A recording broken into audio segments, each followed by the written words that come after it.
오늘은 참음으로 기다릴지니라 라는 제목으로 하나님의 말씀 나누려고 합니다. 청년 시절에 수련회를 하면서 참 좋았던 이유는 그동안 나누지 못했던 이야기를 깊이 있게 나누며 함께 기도할 수 있었기 때문입니다. 제가 아는 한 선배가 있었는데 항상 밝은 선배여서 참 저 선배는 큰 어려움 없이 사는 것 같아 부럽다라는 생각을 할 즈음에 최근에 이런 일을 겪었다라고 토로하면 아이고 어떻게 하며 기도 제목 없는 집이 없구나라고 생각하고 또 그 선배의 기도 제목을 같이 공동체가 간절한 마음으로 기도해 줬던 그런 기억이 있습니다. 최근에 만나는 많은 목회자들도 다 한결같이 목회에 대한 고민, 사역에 대한 고민, 가정에 대한 다양한 문제로 신음하는 것을 보면서 참 가슴 아플 때가 많았습니다.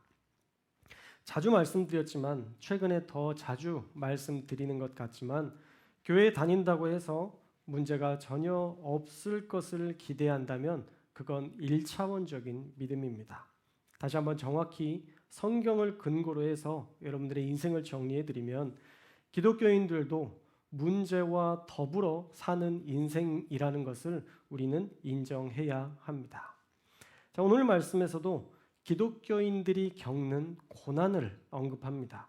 우리 23절의 말씀을 함께 읽겠습니다. 23절 말씀 시작. 그뿐 아니라 또한 우리 곧 성령의 처음 익은 열매를 받은 우리까지도 속으로 탄식하여 양자될 것 곧 우리 몸의 속량을 기다리느니라. 아멘. 자, 피조물이라고 지칭했던 이 모든 세계, 지난주 말씀이죠. 피조물이라고 지칭했던 모든 세계뿐만 아니라 성령의 처음 익은 열매를 받은 우리 누굴까요? 예수님을 믿고 중생을 체험하고 성령과 동행하는 우리 역시도 탄식하며 살고 있다라고 얘기하고 있습니다. 즉 그리스도인이라 할지라도 수많은 고난과 역경을 받고 견디며 살고 있다라는 것이죠. 하지만 우리가 알아야 할 것은요. 여기에서 말하는 고난은 예수님을 믿는 것 때문에 당하는 고난을 이야기하는 것입니다. 우리가 고난의 개념을 잘 이해하지 못할 때가 있는데요. 내가 잘못해서 겪는 어려움은 고난이라고 표현하면 안 되고 그건 고통이라고 표현해야 됩니다. 내가 밥을 많이 먹어서 소화 불량으로 복통이 시작됐는데 왜 하나님이 나에게 먹고 싶은 마음을 주셔서 이런 복통을 허락하셨을까라고 말한다면 그건 자신의 잘못을 하나님 탓으로 돌리는 것이죠.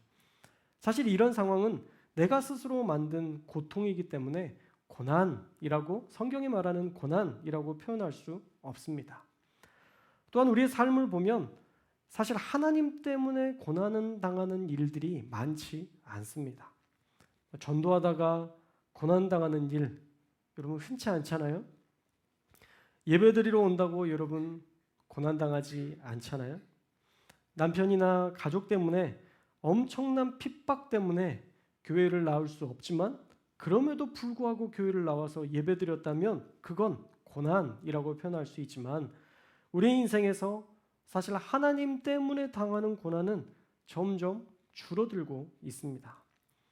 사실은 우리가 하나님 때문에 당하는 고난이 있을 때 그 고난으로 말미암아 교회는 더 단단해지고 견고해질 수 있는 것인데 하나님이 아닌 매일 자신의 고통과 씨름하다 보니 그 일은 거룩한 일이 될 수 없기 때문에 그 고통이 나를 단단하게 하기보다 오히려 더 좌절하게 만들었던 것이죠.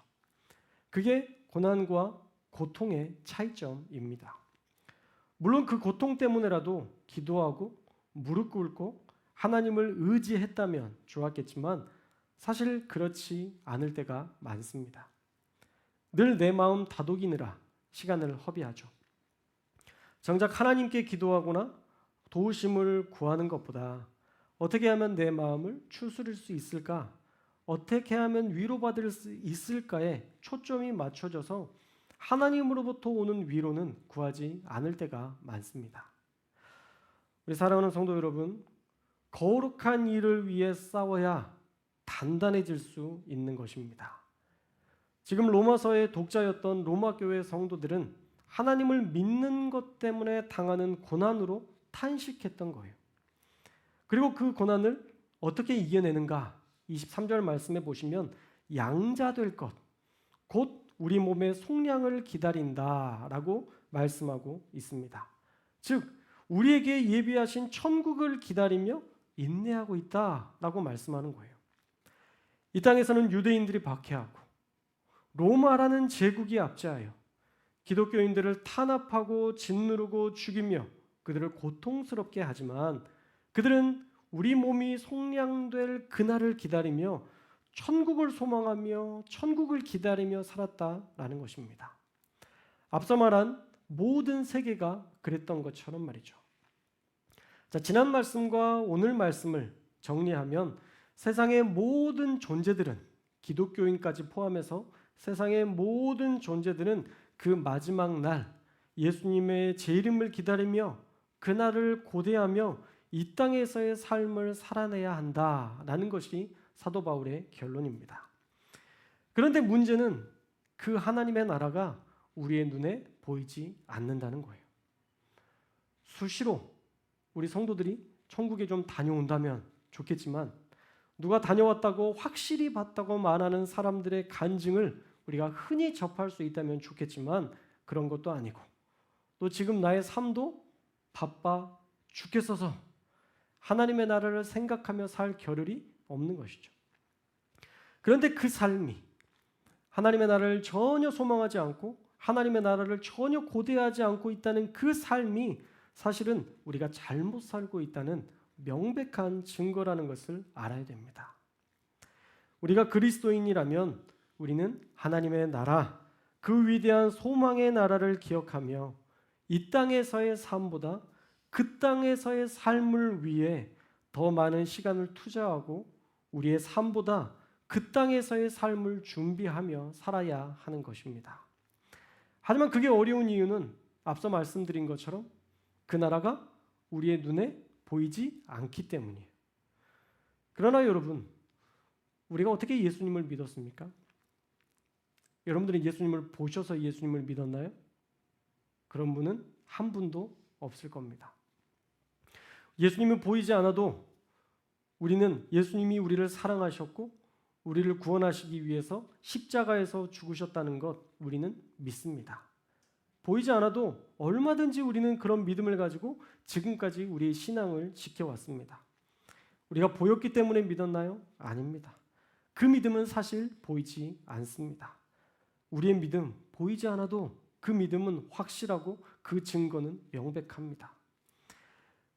그런데 우리가 또 중요하게 생각할 수 있는 보이지 않지만 소중한 것들이 이 땅에 너무 많다는 것을 알고 있어요. 여러분, 우리가 생명을 유지할 수 있는 공기, 산소가 보이나요? 여러분, 산소 정도는 다 보이시죠? 눈이 원체 좋으시니까. 보이지 않아도 우리의 생명을 유지해주고 있기 때문에 우리는 산소가 있다는 것을 의심하지 않습니다. 또한 우리의 믿음, 영원한 생명을 얻게 되는 유일한 길이죠. 그것도 보이지 않지만 우리의 영혼을 책임지고 있다는 것을 알고 있어요. 그리고 부모님들의 사랑, 눈에 보이지 않지만 그 사랑을 우리가 생각만 해도 힘이 나고 그 사랑 때문에 어떤 때는 살아가고 그 사랑으로 인해 우리는 성숙해졌습니다. 결국은 보이지 않는 것이 우리의 인생에 훨씬 더 중요한 역할을 하고 있다는 것을 우리는 말씀을 통해서 알 수 있는 것이죠. 그래서 24절에서 이렇게 말씀하는 겁니다. 우리가 소망으로 구원을 얻었음에 보이는 소망이 소망이 아니니 보는 것을 누가 바라리요. 결국 구원도 보이지 않는 믿음으로 이루어진 것이고 하나님의 나라, 천국에 대한 소망도 보이지 않지만 이 보이지 않는 구원과 천국에 대한 소망이 우리의 인생을 더 영적인 것으로 더 온전한 인생으로 변화시켜 주신다는 것을 사도 바울은 확신하고 있었던 것입니다. 자, 그렇다면 이 위대한 나라를 위해서 우리가 이 땅 가운데 할 수 있는 것은 무엇인가?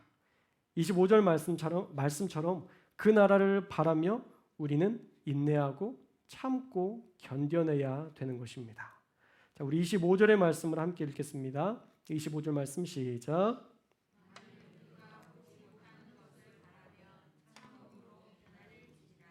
아멘. 자, 우리가 볼 수 없는 것을 바라고 살아간다면 많은 고통 때문에 마음이 흔들릴 때도 있고 괴로울 때도 있을 거라는 말씀입니다. 보이지 않으니까, 분명하지 않으니까. 그럴 때는 어떻게 해야 할까? 오늘 말씀해 보니까 성경에서는 참음으로 기다려라 라고 권면하고 있어요.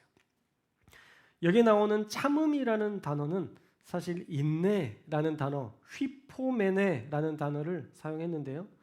이 단어는 인내를 통해서 긍정적인 결과를 얻었을 때, 긍정적인 결과를 얻을 수 있을 때 사용했던 단어입니다. 좋은 땅에 대한 이야기, 여러분 말씀을 통해서 아실 텐데 누가복음 8장 15절 말씀에 보면 좋은 땅에 있다는 것은 착하고 좋은 마음으로 말씀을 듣고 지키어 인내로 결신하는 자니라 라고 말씀하고 있는데, 여기에서 이 인내라는 단어를 사용했죠. 그런데 분명한 것은 이 인내라는 단어가 고통스럽고 절망적인 결과를 동반하는 것이 아니라 긍정적인 의미, 결실을 맺을 것이라는 긍정적 결과를 동반했다라는 거예요. 또한 기다릴지니라라는 말씀은 우리는 기다릴 수밖에 없다라는 의미로 사용된 것인데, 그것 외에는 우리에게 또 다른 방법이 없다는 것을 분명히 하는 것이죠. 인내로서 기다리는 것. 그러나 그 결과는 분명 놀라울 것이라는 사실을 알려주는 것입니다. 로마서의 말씀에 이 말씀을 들었던 청자들의 삶은 어쩌면 죽음과 삶, 이 둘 사이에 선택해야 될 그런 상황일 수 있습니다. 예수님을 선택하면 죽게 되고 로마를 선택하면 살 수 있는 이 선택의 기로에서 그들은 참음으로 기다릴 수밖에 없는, 내 사랑하는 교회 성도들이 갓 사자에게 물려가고 죽어가는 그 상황 속에서도 참음으로 기다릴 수밖에 없는, 단 한 가지 선택지밖에 없는 그러한 삶을 살았을 것입니다. 그러한 사람들에게 참음으로 기다려라. 이 말씀은 어쩌면 대단히 혹독한 말씀이고 어쩌면 비참한 말씀일 수 있습니다. 그러나 우리에게 참음 이후에 하나님의 나라가 주어진다면, 우리가 참음 이후에 하나님의 놀라운 역사를 경험할 수 있다면 우리는 마땅히 참음으로 기다려야 할 줄로 믿습니다. 오늘 말씀을 통해서 우리는 우리의 삶에서 참고 인내하며 기다려야 한다라는 사실을 배웠습니다. 하나님의 나라를 향해 갈 때, 하나님을 위한 일을 할 때 우리가 고난당하며 살 수도 있고 또 우리 인생의 문제로 고통을 당하며 살 때도 있지만, 우리는 인내로서 그 하나님의 나라를 기다려야 하고 기도하며 그 인생의 문제를 하나님께 맡김으로 우리의 몸이 속량받을 그날, 구원받는 그날까지 이 문제를 안고 우리가 살아가되 인내하면, 우리가 참음으로 기다리면 분명히 좋은 결실을 맺을 것이라는 사실을 오늘 말씀을 통해서 배웠습니다. 그러므로 저와 여러분이 인내할 수 있기를 주님의 이름으로 축원합니다. 참음으로 기다리는 자가 될 수 있기를 주님의 이름으로 축원합니다.